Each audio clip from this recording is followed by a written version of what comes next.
फिर से आप लोगों के सामने आने के लिए मैं धन्यवाद करती हूँ परमेश्वर का कि परमेश्वर ने जो बोझ दिया और परमेश्वर ने जो कार्य दिया और परमेश्वर ने कहा है कि तुम जाओ और जाति जाति के लोगों को मेरा सुसमाचार सुनाओ, तो उसमें से मैं भी हूँ। और परमेश्वर ने जो आज वचन दिया जिसके द्वारा मैं बात करना चाहती हूँ वो है 2 कुरिन्थियों उसका 2 और उसका 14 से लेके 15 तक। यहाँ इस प्रकार लिखा है, जैसा आप जानते हैं कि परमेश्वर का जीवित वचन जो कि 2 धारी तलवार है, गाट गाट गूदे गूदे को अलग करता है।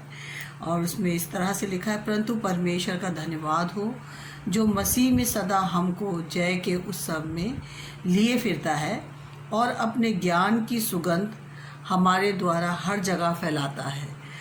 और क्योंकि हम परमेश्वर के निकट उद्धार पाने वालों और नाश होने वालों दोनों के लिए मसीह की सुगंध है। यहाँ पर परमेश्वर का वचन हमें 3 तरह से सिखा रहा है, ज्ञान की सुगंध, उद्धार पाने वालों के लिए और नाश होने वालों के लिए। तो हम सबसे पहले देखेंगे कि ज्ञान क्या है। जिस तरह से वचन में लिखा है, होशे की पुस्तक उसके 4:16 में इस तरह से लिखा है,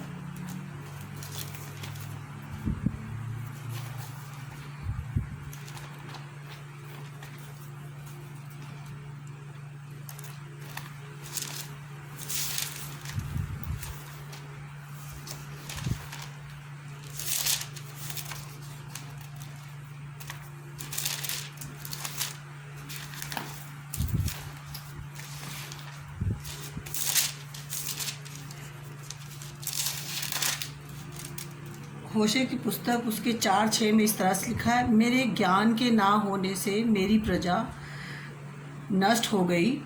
तूने मेरे ज्ञान को तुच्छ जाना, इसलिए मैं तुझे अपना याजक रहने के अयोग्य ठहराऊंगा, इसलिए कि तूने अपने परमेश्वर की व्यवस्था को तज दिया है। मैंने तेरे बाल बच्चों को छोड़ दूंगा। यहाँ परमेश्वर इज़राइल की जाति को बता रहा है कि तू मेरे ज्ञान के कारण नाश हो रही है, और परमेश्वर नहीं चाहता कि मनुष्य नाश हो। इसीलिए परमेश्वर ने अपने वचन के द्वारा, अपने पवित्र जन के द्वारा हमें ये वचन दिया, जिस तरह से कि ज्ञान जो है वो 3 तरह का है। एक है बुरा ज्ञान, एक है अधूरा ज्ञान और एक है सच्चा ज्ञान। यहाँ पर हम ज्ञान की परिभाषा को पढ़ेंगे तो इस तरह से है कि पहला ज्ञान जो बताया गया बुरा ज्ञान। बुरा ज्ञान को अगर हम देखेंगे पवित्र शास्त्र में से, तो यहाँ उत्पत्ति की 3 अध्याय उसके 4 और 5 में लिखा है, तब सर्प ने स्त्री से कहा, तुम निश्चय ना मरोगे, वरन परमेश्वर आप जानता है कि जिस दिन तुम उसका फल खाओगे उसी दिन तुम्हारी आंखें खुल जाएंगी और तुम भले बुरे का ज्ञान पाकर परमेश्वर के तुल्य हो जाओगे। ये सबसे बुरा ज्ञान था। ये इतना बड़ा झूठ था कि हवा पहचान नहीं पाई, हवा समझ नहीं पाई कि शैतान जो कि मुझे बरगला रहा है, जो कि मुझे परमेश्वर से अलग कर रहा है। परमेश्वर ने जो कि अदन की वाटिका बनाई, सब कुछ बनाकर आदम और हवा को बनाया, लेकिन शैतान ने जब उसको ऐसे बरगला दिया, उसको इस तरह से भटका दिया, जिस तरह से आज भी मनुष्य जो है बुरी बुरी लालसाओं में फंसकर उस बुरे ज्ञान को पा लेते हैं। और दूसरा ज्ञान जो है वो एक अधूरा ज्ञान है। उस अधूरे ज्ञान को हम इस तरह से देखेंगे कि ये अधूरा ज्ञान क्या है। जब मनुष्य के पास परमेश्वर की सच्चाई ना हो, या उसके पास वो वचन को पढ़ रहा हो और वचन के लिए उसके पास समझ ना हो, तो वो होता है अधूरा ज्ञान। यहाँ पर हम इस तरह से पढ़ेंगे, प्रेरितों के काम 8 उसकी 30 आयत में लिखा है, फिलिप्पुस उसकी ओर दौड़ा और उसे यशायाह भविष्यवक्ता की पुस्तक पढ़ते हुए सुना और पूछा, तू जो पढ़ रहा है क्या उसे समझता भी है? तो जो यहाँ पर एक व्यक्ति है जो कि यरूशलेम से गाजा की ओर जा रहा है। आज जबकि हम देख रहे हैं यरूशलेम और गाजा में कितने दंगे हो रहे, लेकिन वो समय एक ऐसा था जब आराधना करने के लिए यरूशलेम लोग जाया करते थे, उस पवित्र स्थान में जाया करते थे, और जब वो आ रहा था तो वो यशाया की पुस्तक पढ़ रहा था। उसको मालूम नहीं था कि इस पुस्तक में लिखा क्या है, लेकिन परमेश्वर चाहता था, क्योंकि परमेश्वर उसके दिल की डिज़ायर देख रहा था कि वो यशाया की पुस्तक पढ़ रहा है, और वो जान नहीं पा रहा कि इसमें क्या लिखा है, क्योंकि उसमें प्रभु यीशु मसीह के बारे में लिखा था कि तुम्हारे लिए एक उद्धारकर्ता पैदा होगा, जो तुम्हारी जाति के लिए बल्कि सारी दुनिया के लिए जो कि अपना बलिदान देगा। लेकिन उसे यशाया उस समय उसको क्या कहते हैं, खोजा जो नाम का व्यक्ति था, उसको समझ में नहीं आ रहा था कि जो मैं पढ़ रहा हूँ, लेकिन परमेश्वर के आत्मा ने उसको फिलिप्पुस को भेजा कि जा और इसको समझा, ताकि ये इस अधूरे ज्ञान में ना रह जाए और उस सच्चे ज्ञान को जान ले जो परमेश्वर चाहता है कि मनुष्य प्राप्त करे। और तीसरा जो बात मैंने बताई वो है सच्चा ज्ञान। और सच्चा ज्ञान क्या है, हम इसे पढ़ेंगे मत्ती उसकी 16, और उसमें इस तरह से लिखा है 17 और 16 की, मत्ती 16 उसकी 16 से 17 में इस तरह से लिखा है, शिमोन पतरस ने उत्तर दिया, तू जीवते परमेश्वर का पुत्र है। क्योंकि यीशु मसीह उनसे पूछ रहे थे कि लोग मेरे बारे में क्या कहते हैं। तो जो शागिर्द थे वो कहने लगे, कुछ तो एलिया कहते हैं, कुछ यिर्मयाह कहते हैं। लेकिन शिमोन पतरस ने यीशु मसीह को उत्तर दिया कि शिमोन पतरस ने उत्तर दिया, तू जीवते परमेश्वर का पुत्र है। यीशु ने उसको उत्तर दिया, हे शिमोन योना के पुत्र, तू धन्य है।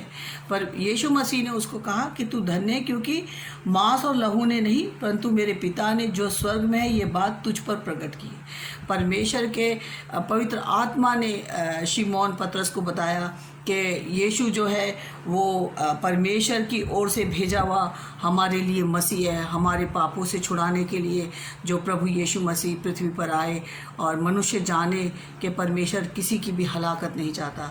जिस तरह से अभी हमने पढ़ा था कि दूसरा कुरिन्थियों उसके दूसरे बाब के 14 और 15 आयत में इस तरह से लिखा था कि ज्ञान की सुगंध, ये परमेश्वर ने हमें ज्ञान दिया है, सच्चा ज्ञान दिया है, ताकि हम जाने कि परमेश्वर मनुष्य से कितना प्यार करता है। और उद्धार पाने वालों के लिए, क्यों? क्योंकि उद्धार के बिना हम परमेश्वर के पास नहीं जा सकते। बिना उद्धार हमारा छुटकारा नहीं है, हमें उद्धार की सख्त ज़रूरत है, जिसके लिए रोमियो की पत्री उसके 5 बाब में इस तरह से लिखा है, 5 और उसके 10 में लिखा है, क्योंकि बैरी होने की दशा में उसके पुत्र की मृत्यु के द्वारा हमारा मेल परमेश्वर के साथ हुआ, तो फिर मेल हो जाने पर उसके जीवन के कारण हम उद्धार क्यों ना पाएंगे। यीशु मसीह ने अपनी जान दी। क्यों जान दी? क्योंकि मनुष्य पाप के कारण, जिस तरह से 12वीं आयत में लिखा है, रोमियो की 5 उसकी 12वीं आयत में लिखा है, इसलिए जैसा एक मनुष्य के द्वारा पाप जगत में आया और पाप के द्वारा मृत्यु आई, और इस रीति से मृत्यु सब मनुष्यों में फैल गई, क्योंकि सब ने पाप किया। परमेश्वर ने देखा कि मनुष्य के अंदर पाप फैल गया, और पाप से बचाने के लिए हमारे लिए प्रभु यीशु मसीह को भेजा, ताकि जो कोई विश्वास करे वो नाश ना हो बल्कि हमेशा की ज़िंदगी पाए। और जब हम इस बात को समझ पाते हैं कि सच में हमारे गुनाहों का बोझ हम नहीं उठा सकते, हम इस योग्य नहीं कि हम अपने गुनाहों का बोझ उठा ले, लेकिन परमेश्वर ने हमारे लिए एक मुक्तिदाता प्रभु यीशु मसीह भेजा, ताकि जो कोई विश्वास करे वो नाश ना हो बल्कि हमेशा की ज़िंदगी पाए। ये हमारे लिए बहुत बड़ी बात है, क्योंकि हम तो पाप की दशा में थे, हम तो परमेश्वर के बैरी हो गए थे, हम तो परमेश्वर से हमारा अलगाव हो गया था, हमारे पास कोई रास्ता नहीं था परमेश्वर से हमारा मेल मिलाप होने के लिए। तो परमेश्वर ने हमारे लिए एक उद्धारकर्ता भेजा, और वो है प्रभु यीशु मसीह, ताकि जो कोई विश्वास करे। यहाँ कोई जाति के लिए प्रभु यीशु मसीह ने आए, और परमेश्वर ने कोई जाति नहीं बनाई थी। आज मैं किसी जाति का प्रचार नहीं कर रही, आज मैं उस उद्धारकर्ता के बारे में लोगों को बताती हूँ, और वो चाहे मेरे मित्र हों, चाहे मेरे पड़ोसी हों, चाहे मेरे घर के संबंधी हो, मेरे घर के मेरे भाई बहन हो, क्योंकि परमेश्वर किसी की भी हलाकत नहीं चाहता, क्योंकि नाश होने के लिए, क्योंकि परमेश्वर नहीं चाहता कि एक भी मनुष्य नाश हो। और नाश मनुष्य किस कारण हो जाता है? क्योंकि वो पाप की अभिलाषा में पड़ जाता है। जिस तरह से याकूब उसकी 1 और उसकी 14 और 15 आयत में लिखा है, परंतु प्रत्येक व्यक्ति अपनी ही अभिलाषा में खींचकर और फंसकर परीक्षा में पड़ता है। आज मनुष्य किस किस कारण परीक्षा में पड़ जाता है? पाप के कारण।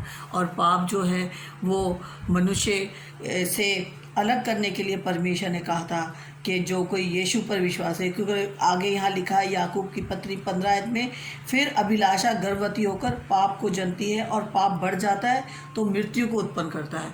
और इस तरह मृत्यु जो है मनुष्य को परमेश्वर से अलग कर देती है। लेकिन प्रभु यीशु मसीह ने कहा है, मुझ में जीवन है, जो मेरे पास आएगा मैं उसे जीवन दूंगा। क्योंकि यहाँ पर इसी तरह हमारे पास परमेश्वर के वचन यूहन्ना 3 में इस तरह से लिखा है, 3 और उसके 36 आयत में इस तरह लिखा है, जो पुत्र पर विश्वास करता है, हमें परमेश्वर ने अपना पुत्र दिया। क्योंकि एक पुत्र फेल हो गया था, जो आदम था वो पाप के कारण फेल हो गया। और परमेश्वर की उस बादशाह से जो परमेश्वर ने बनाई थी, जो अदन की वाटिका परमेश्वर ने बनाई आदम और हवा के लिए, क्योंकि सब कुछ बनाकर परमेश्वर ने आदम को बनाया ताकि उस सब के ऊपर उसका अधिकार हो। लेकिन पाप के कारण, उस बुरे ज्ञान के कारण जो मनुष्य और परमेश्वर का अलगाव हो गया, उसके लिए प्रभु ने अपने इकलौते पुत्र को, जो पुत्र पर विश्वास करता है अनंत जीवन उसका है, परंतु जो पुत्र की नहीं मानता, ये सबसे बड़ी भयानक और नाश का कारण है। जो पुत्र की बात को नहीं मानता वह जीवन को नहीं देखेगा, परंतु परमेश्वर का क्रोध उस पर रहता है। परमेश्वर नहीं चाहता कि उसका क्रोध हम पर आए, क्योंकि परमेश्वर के हाथों में पड़ना बहुत भयानक बात है। ये शरीर हमें जो जीवन मिला है 60, 70, 80 बल से बल, अगर वचन में लिखा है कि मनुष्य सारी जगत को मनुष्य पाले और उसकी रूह नाश हो तो उसे क्या लाभ। इसीलिए परमेश्वर ने अपने वचन के द्वारा बताया कि ये हमारे लिए क्रूस की कथा, जो हम यीशु मसीह के क्रूस की कथा बताते हैं, वो इसलिए ताकि जो कोई विश्वास करे वो नाश ना हो बल्कि हमेशा की ज़िंदगी पाए। आप लोग अपना ध्यान रखिएगा और परमेश्वर चाहता है कि हर एक को तौबा का मौका मिले। इस संसार में महामारी है, लड़ाइयाँ हैं, झगड़े हैं। आज के दिन तो बॉम्बे और गुजरात में सुना कि बहुत बड़ा तूफ़ान भी आने वाला है, लेकिन परमेश्वर किसी की हलाकत नहीं चाहता और चाहता है हर एक को तौबा का मौका मिले। आप लोग अपना ध्यान रखिएगा। परमेश्वर आपके साथ है। जय मसीह।